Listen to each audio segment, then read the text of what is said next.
even before France and Germany, Italy was the first of the European nations to invest heavily in high-speed rail transport, pioneering both dedicated high-speed lines, but also improving the conventional railway system through the use of innovative tilting train technology.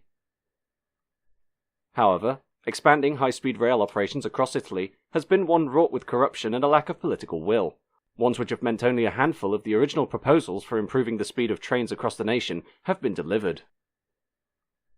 Increasing the speed of Italian railways began during the era of fascist dictator Benito Mussolini, when between 1922 and 1939, the network underwent a widespread modernization plan, the most ambitious of which was the implementation of 2 higher-speed railways between Rome and Naples and Bologna and Florence, these being dubbed direttissime, or most direct lines, which reduced the journey times between these cities, on average, by an hour and a half.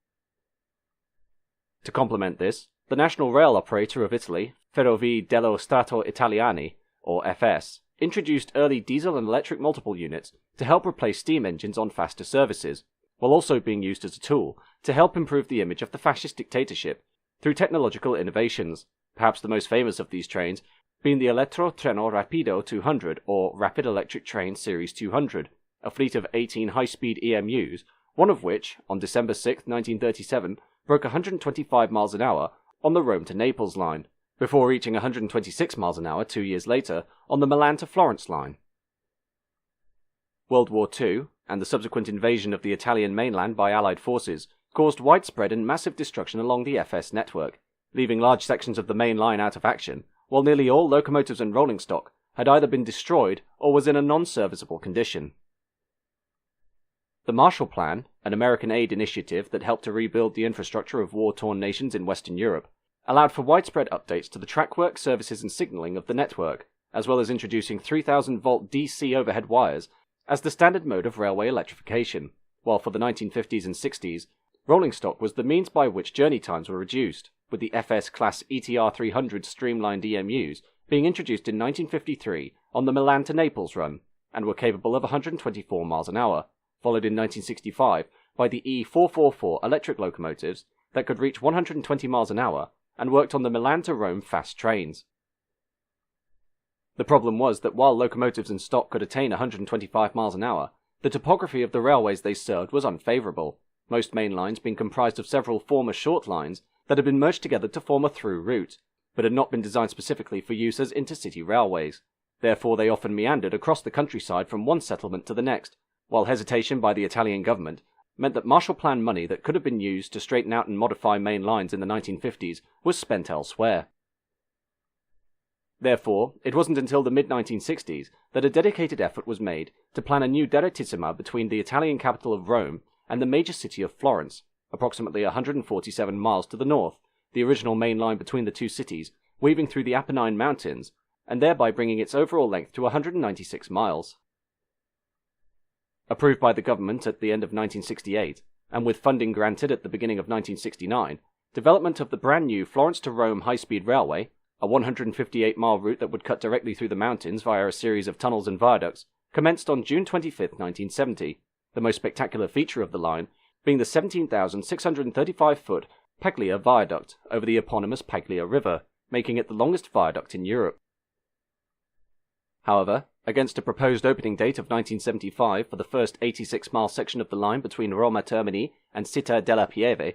poor planning and geographical surveying, including one part of the line having to be fully rerouted near Arezzo, when it was found that driving a tunnel was not feasible, as well as corruption within the management of FS regarding bids for the various delivery contracts, resulting in accusations of bribery, meant this wasn't opened until February 24, 1977, becoming the first dedicated high-speed railway line in Europe, initially operated by E444 locomotives and Grand Comfort coaching stock.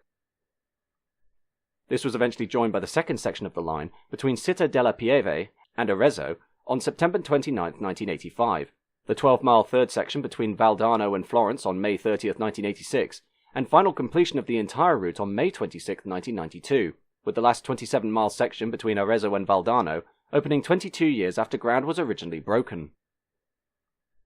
To put this in perspective, during the time taken to build and open the Rome to Florence high-speed line, France was able to open 2 LGV routes, the LGV Sud-Est and the LGV Atlantique, and had nearly finished the LGV Nord, Germany had built 2 lines between Wolfsburg and Hanover, and Stuttgart and Mannheim. Spain had opened its first Ave route between Madrid, Cordoba and Seville, and Japan had opened the Sanyo Shinkansen between Shin-Osaka and Hakata, the Joetsu Shinkansen between Omiya and Niigata, and parts of the Tohoku Shinkansen between Tokyo and Shin-Omori. By this time, though, FS had invested heavily in other means by which to speed up conventional railways, creating among the first, and by far the most successful, tilting trains to enter service, starting with the original ETR 450 Pendolino units, Pendolino being the Italian term for pendulum. Tilting trains were not a new concept, the first examples being built in 1937 for the American railroads as a series of 3 pendulum cars, before being expanded during the 1950s and 60s into a passive system that used spring damping and bearings in order to tilt the carriages, examples including the original Talgo trains of Spain and the UAC turbo train of Canada in the USA. However, passive systems of tilting technology had proven unreliable, while active systems, wherein the tilt of the carriages was dictated by hydraulics, had been tested extensively on the British Rail Class 370 Advanced Passenger Train or APT, a high-speed multiple unit that progressed the concept greatly, but due to various government and monetary obstacles, ultimately failed to enter service.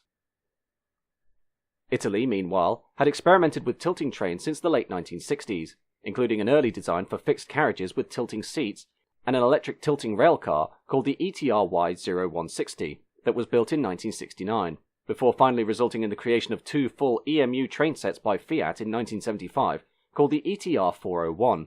with one put into public service on July 2, 1976, on the Rome to Ancona and Rimini line, reducing the journey time from 3 hours 30 minutes to 2 hours 50 minutes, while the other set was adapted for the broad gauge lines of Spain.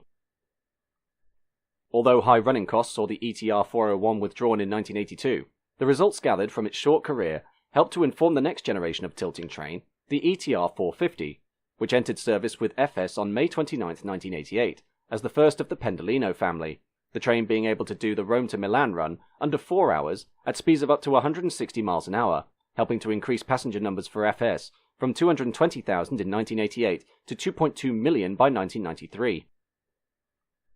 Back on the Direttissima network, with the completion of the line between Rome and Florence, which was now capable of achieving speeds of 190 miles an hour, regular locomotives in stock were replaced by either Pendolinos or the brand new ETR 500 monocurrent high-speed train sets of 1992, which consisted of 11 coaches and 2 power cars, and were capable of achieving 186 miles an hour, the first generation of Italian high-speed trains. As for the expansion of the Italian high-speed network, in 1991, the privately backed Treno ad Alta Velocità, or TAV project, proposed the creation of 7 dedicated high-speed lines between the nation's major centres that were capable of 190-mile-an-hour operation: Rome to Naples, Florence to Bologna, Bologna to Milan, Genoa to Milan, Milan to Turin, Milan to Verona, and Verona to Venice, these new lines serving a dual role of reducing journey times for top-line expresses, but also improving capacity on the conventional mainline network. By 2015, though, only 4 of the 7 lines had been completed: Rome to Naples, Florence to Bologna, Bologna to Turin, and Turin to Milan, while only individual sections of other high-speed lines, such as the Venice to Padova section of the wider Venice to Verona high-speed line, had been delivered.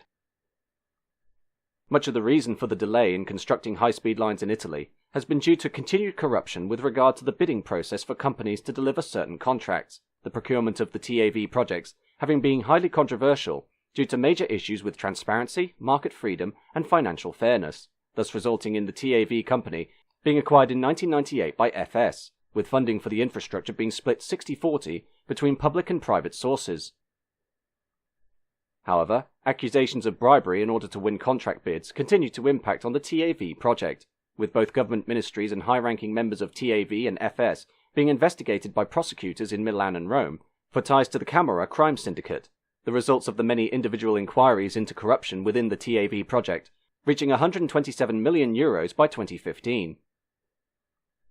Despite the delays incurred, as well as costs spiralling, high-speed lines have continued to be delivered across Italy in phases and stages, with proposal to have new lines be built between Venice and Milan via Verona, Salerno and Reggio Calabria to connect with the ferry to Sicily, Venice to Trieste, Milan and Torino to Genoa, and various lines north and west to France, Switzerland and Austria. A major innovation for the Italian high-speed rail system was the introduction of the world's first private access high-speed train operator on the network, with the Nuovo Trasporto Viaggiatori, or NTV company, commencing services with their own fleet of high-speed rolling stock in April 2012 after a 6-year fight for certification against FS and the Italian government, now running services along all the nation's high-speed lines both north and south of Rome, using Alstom AGV express trains capable of 220 miles an hour. As for FS, a new series of intercity express trains were introduced under 3 brands known as Le Frecce, or the Arrow, the Freccia Rossa, or Red Arrow of 2009, which encompasses Italy's fastest trains and are operated by the second-generation ETR 500 sets and the 250-mile-an-hour Freccia Rossa 1000 units, the Freccia Argento, or Silver Arrow, in 2012, which replaced the previous Eurostar Italia brand of trains, operated by ETR 485, 600, 610 and 700 tilting Pendolino sets, on lower speed services, and the Freccia Bianca, or White Arrow, in 2011, which replaced the previous Eurostar City Italia brand of services on the slowest intercity trains, utilizing ETR 460 and 470 Pendolino sets, and coaching stock powered by either traditional locomotives or first-generation ETR 500 power cars, now designated E414s. For the future, it's hoped that with new high-speed connections between Italy, France, Switzerland and Austria, these operations may form a major component in an international network of high-speed railways across the European continent, thus allowing for the wider introduction of foreign high-speed trains like French TGVs, while also helping to distance these ambitious infrastructure projects from the corruption and delays that had long marred the TAV schemes of the past.